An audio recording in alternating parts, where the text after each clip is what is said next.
Today, on Energy Contact, have you ever looked down a long street on a hot, dry day? You can see the street sort of morph into wavy lines in the distance. Those wavy lines have sort of a frequency and a rhythm and a vibration to them. It's what mirages are made of. It's a blur of reality. Or is it? Today, we're going to look inside the space where those wavy lines reside. And we'll see what all that has to do with your aura and your chakras. That's what's on the horizon, and it's coming into view right now on Energy Contact. And I ain't gonna worry, and I ain't gonna complain. I'm gonna drive away all these doubts I've been keeping, and I'll keep my mind on better things. I ain't gonna worry, and I ain't gonna complain. I'm gonna drive away all these doubts I've been keeping, and I'll keep my mind on better things. Just keep my mind on better things. Hello and welcome to Energy Contact. My name is Joseph Willenbrink. Thank you for joining me today, and thank you to the production staff here in the studio for helping me get my message out to you. Energy Contact is a series I'm presenting to you as a public service. It's about attaining perfect health, growth, self-improvement, happiness, and realizing your full potential. It's designed to present you a new way of seeing yourself and a new way of seeing the world around you. We're talking about things that have to do with making an energetic contact with yourself internally and with your environment. There's no difference between the body, the mind, the spirit, the emotion, the intellect, the ego. There's no difference between mass and energy. These things are all the same. There is something about us that just loves to categorize and classify, parse these things out, put each one in its own little discrete filing folder and file it away separately. But in fact, all that health and growth and self-improvement we're talking about takes place when we do just the opposite. It happens when we smush these things together, when we make an energetic contact between the visible world and the unseen one. We're presenting on these programs a brand new paradigm that's thousands of years old. We're presenting extraordinary topics for ordinary people. And let's move right ahead with that. Let's bring up our slide. Everyone please understand that I am not a doctor. This show is not a medical show, medical advice show, medical talk show, anything like it. Couldn't be further from that. I call myself an energy healer or a chakra healer. So might you if you came to me, so might a lot of people. But state, federal, and local governments call me no such thing at all. It's very important to understand that. There's a lot of important information on your screen right now. Please read all of that with your full attention and awareness, if you will. But when you've got it down, now would be a great time to locate a pencil and paper. Now here's why you want to do that. At the end of this program, we are going to run some credits, and on those credits there's going to be contact information for me. Now I invite and encourage you to contact me. I sort of hope that something I have to say today will inspire you to want to contact me. But in order to do that, you're going to need that contact information. And in order to get that, you're going to need a pencil and paper. There'll be plenty of time to jot that stuff down if you've got your pencil and paper ready. So please locate that now. All right.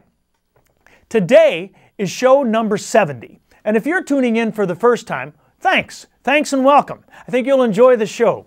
These shows are sequential, so they build. We're talking about things today that we've introduced and explained on previous shows. So there's some ramp-up stuff, some up-to-speed stuff, some defined things that you will have missed out on. However, I'm doing my very best to make sure that every show has a lot of value on a standalone basis. And I believe today's show does. So stay tuned. You'll enjoy it.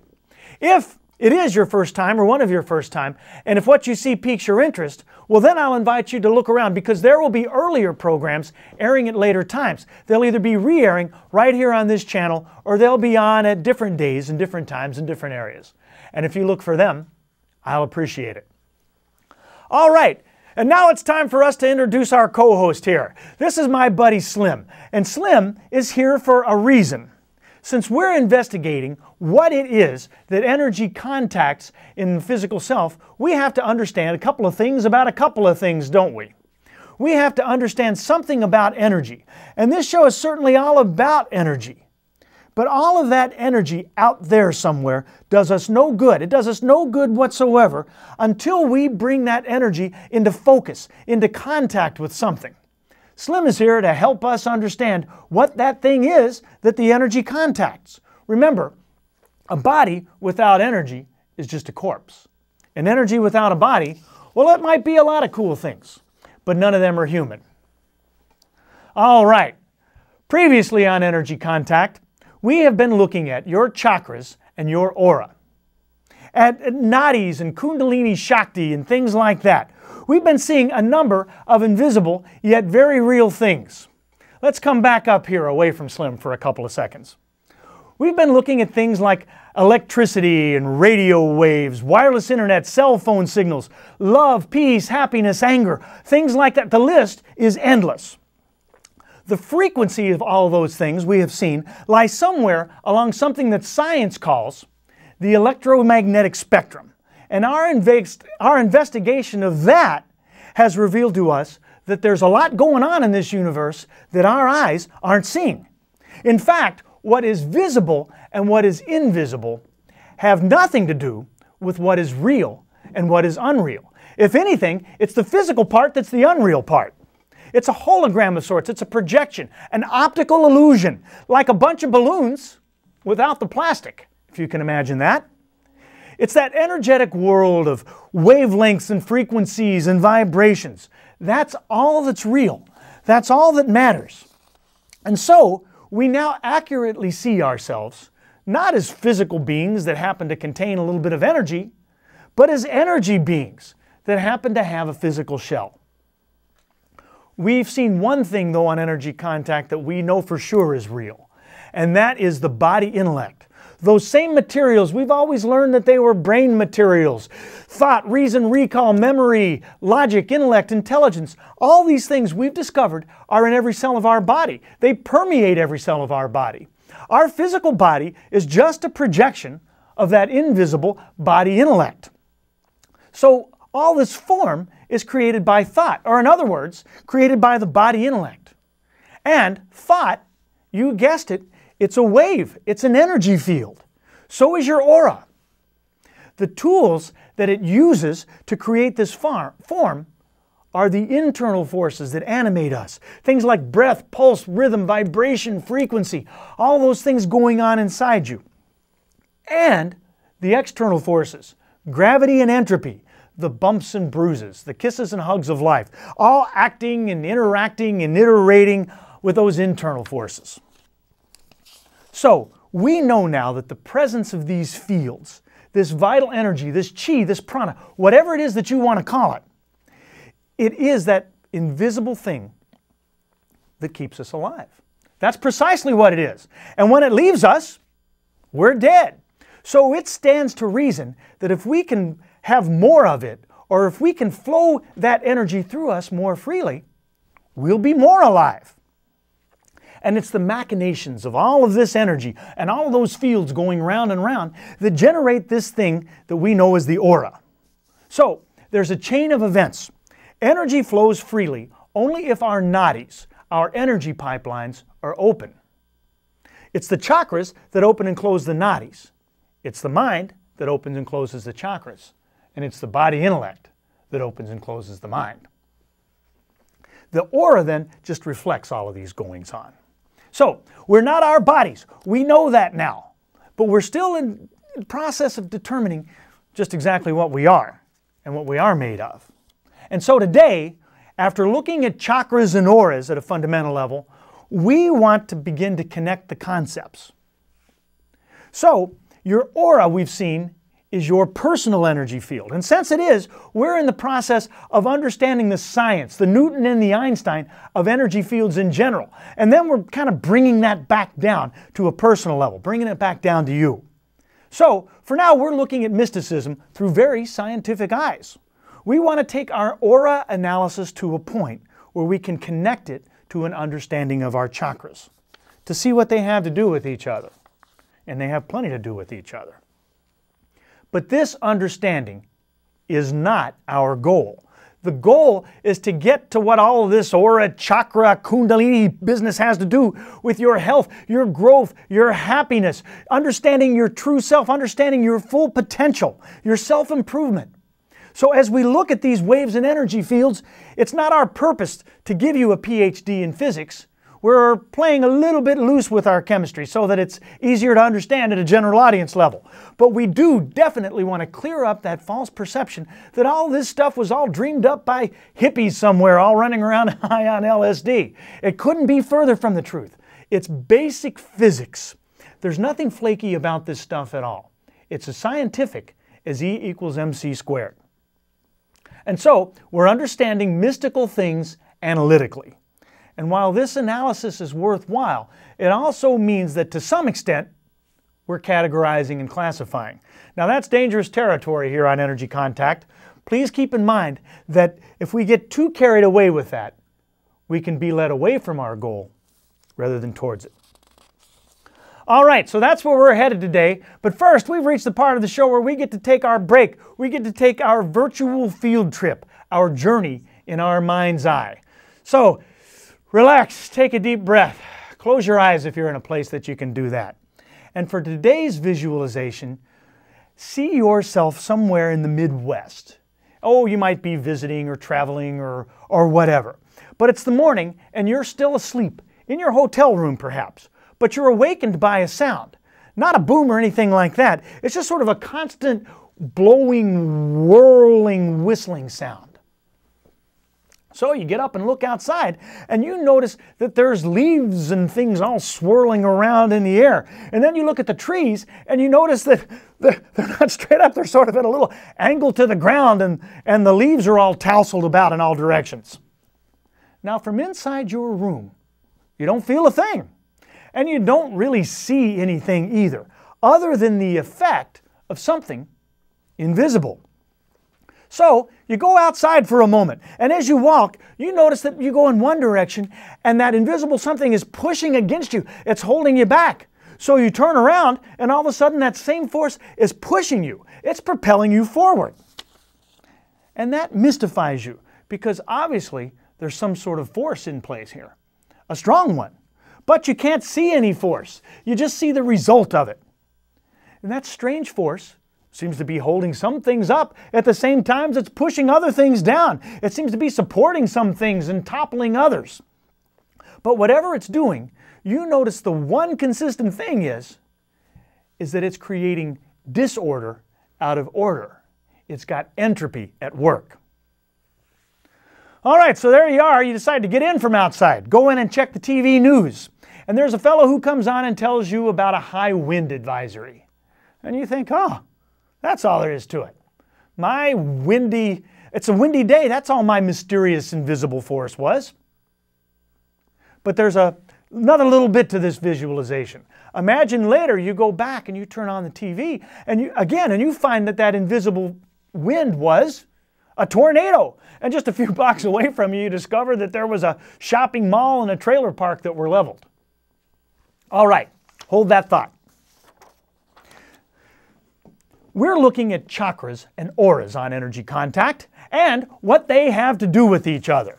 And today, we're seeing how chakras are sort of the skeleton of the aura, in a way very similar to how bones are the skeleton of the body. We know that the physical body and the aura, which the old mystics called your subtle bodies, are homologs of each other. They're models of each other. And since we've also learned that the body is just a projection, just an unreal physical hologram of the energy being that we truly are, that means some review of the skeleton is in order. First, the physical one. Then we'll get to the chakras. You were taught incorrectly about the skeleton. Let's clear that up before we go any further. We have always been told that our bones are our structure, that they give us strength and form, that they hold us together. We're told that the bones are a frame onto which everything else in us is hung and strung, like the ornaments on a Christmas tree, that our skeleton is like the metal frames of high-rise buildings. But how can this be? Let's take a look at Slim for a second and investigate that. You can see on Slim, there's bolts and screws and connectors, He's got pins and wires and rivets all over the place. Where are they on your skeleton? Let's say that we call the skeleton manufacturer to complain. We tell that guy, hey, we want an authentic model. These wires aren't lifelike at all. They aren't on human bodies. Why did you put them on Slim? And the manufacturer replies, hey, if we didn't have those things on there, that skeleton would fall apart. Okay, let's think about that further. You do not have screws and bolts and rivets, and you don't fall apart. What's up with that? Let's go immediately to a slide and we'll see what Slim would look like without his hardware. Let's bring that up. Ha! There it is. Actually, it would be even worse than that because those loose bones are all laid out in order. The law of entropy dictates that Slim would be in a disorderly pile. So why don't we look like that? Well, it's because we have things that hold our bones together. And it's not metal hardware either. Alrighty, so let's come back. Our bones don't hold us together, we hold them together. The bones don't support the body supports the bones. Slim doesn't have a body, and that's why Slim needs bolts and screws, and you don't. We've had it upside down and backwards for years and years, and so is our anatomy professor. Bones provide us length and empty space. Holes, emptiness, voids, nothing. That's what they give us. Remember when we spoke about atoms? That's exactly what we saw they were. Voids and empty space, big bags of nothing. So, our bodies, we've got nothing. We've got no substance, no mass to speak of. That's all we are. Still, something has to organize all of this nothing into something. Something that isn't random. Something that isn't just a pile or a blob. Something that has to do work in order to bring order to entropy. The reason we move is because our bones don't hold us together. They hold us apart. In doing so, they create a fulcrum across which the muscles pull. This is the opposite of everything you have ever been told about your skeleton, and you've been told that by some very smart people whose opinions you trust. Why do they tell you those things?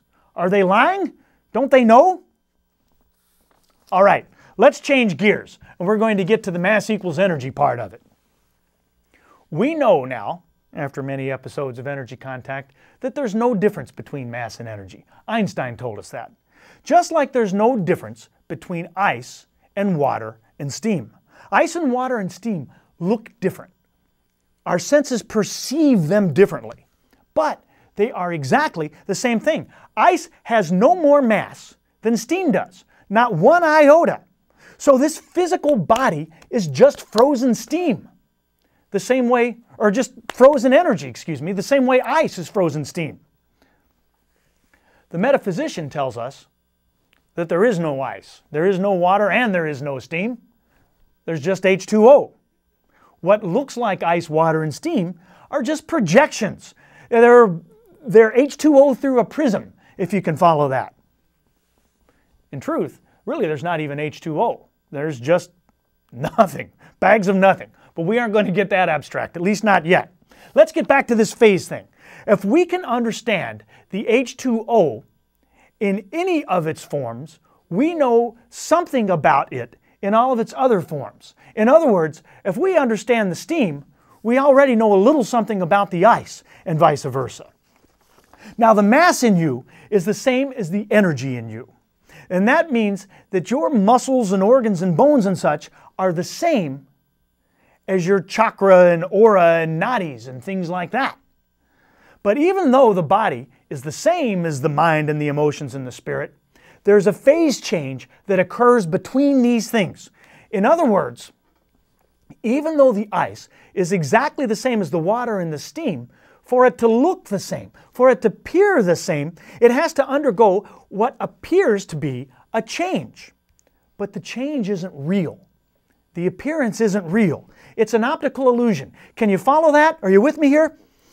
We know this one way because we can easily change them back and forth, again and again, over and over. These things aren't changing what they are. They're only changing phase. Now this is very important because it at least begins to understand the how and the why. It's impossible to be a spiritual person, a happy person, a healthy person, a nice looking person, until and unless you move invisible energy through your physical structure. All right, so let's see what this has to do with chakras and auras. Let's go right to a slide, and we're going to take a peek here at your 7 main chakras. See that fellow there on the left with the springs? He's a schematic model. You will notice on him that the middle 5 chakras have a front and a back, and they point out horizontally, parallel to the earth. The bottom and top chakra are vertical. One's coming out of his head there, and one's coming out of the bottom of his body. They do not have a front and a back. They're perpendicular to the earth. In a way, those two are the front and back of each other. Notice the colors. The 7 main chakras each have their own color.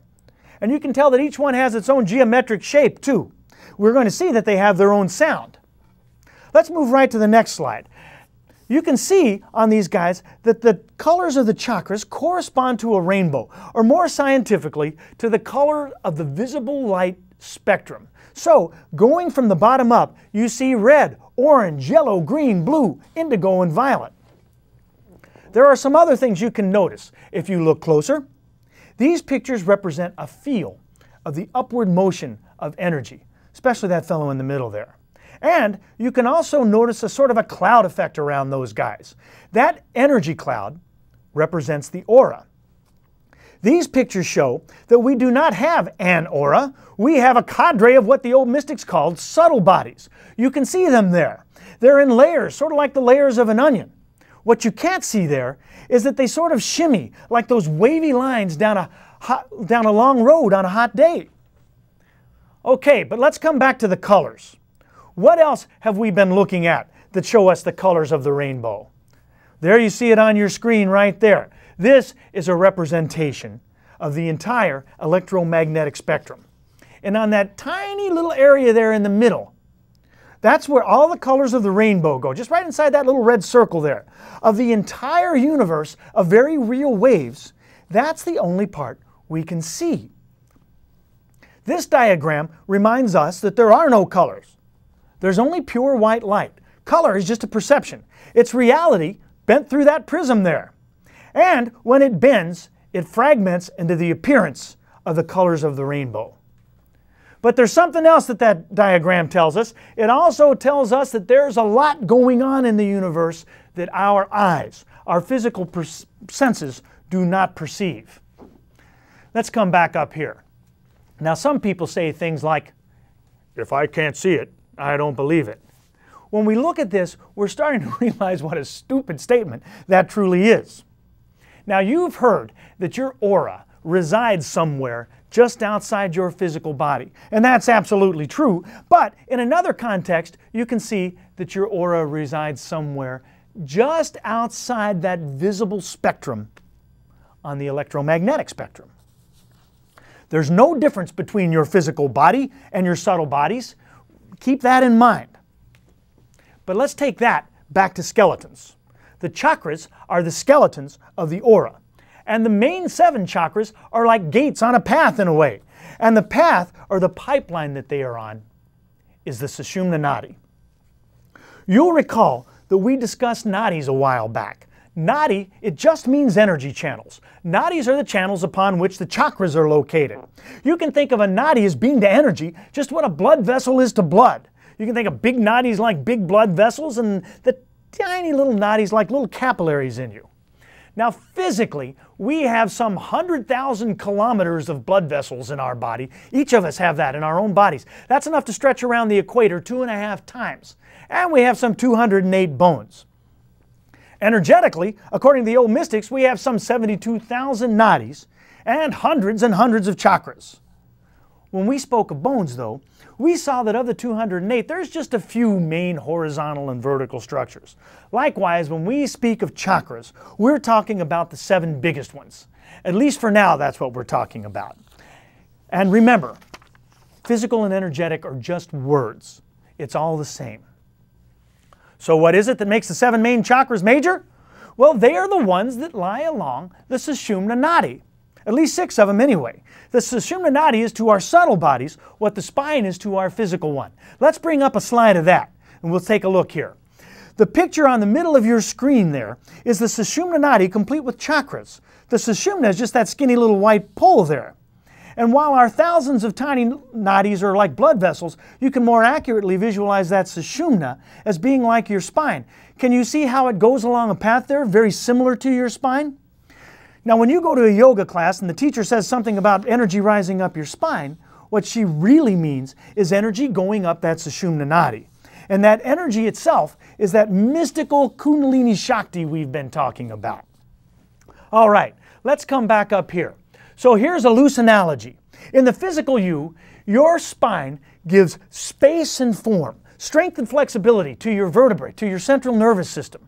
Your vertebrae then give space and form, strength and flexibility to your physical structure. And your physical structure gives space and form, strength and flexibility to your body so as to provide you movement, to propel you through physical space. It defines your own little hunk of the planet, your boundaries, the part of the physical world you call you. In the energetic you, the Sushumna Nadi gives space and form and strength and flexibility to your 7 main chakras, which in turn gives space and form and strength and flexibility to your energy structure. And your energy structure gives that space and form and strength and flexibility to your aura, to your subtle bodies, your place and your position and your motion through energetic space. So, our chakras constitute a skeleton. And as is in the case with the physical skeleton, they're not a framework. They're spacers. They create space. All hundreds of them, not just the 7 main ones now. They're all spinning around like magnets, attracting and repelling each other, or like the electrons on an atom, or like the planets in the solar system, attracting each other enough not to fly away into space, but propelling each other enough not to collide. We'll come to that in a future program. But for now, our 7 main chakras then, they sort of map out our energetic structure. And that energy that flows through you is that invisible thing that makes you alive, that makes you something other than an anatomically correct corpse. And when it leaves you, and one day it shall, you'll die.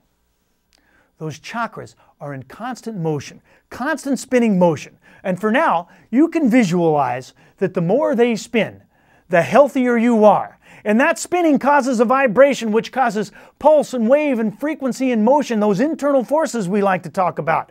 And that creates a sympathetic harmony through which the subtle bodies, the aura, reside.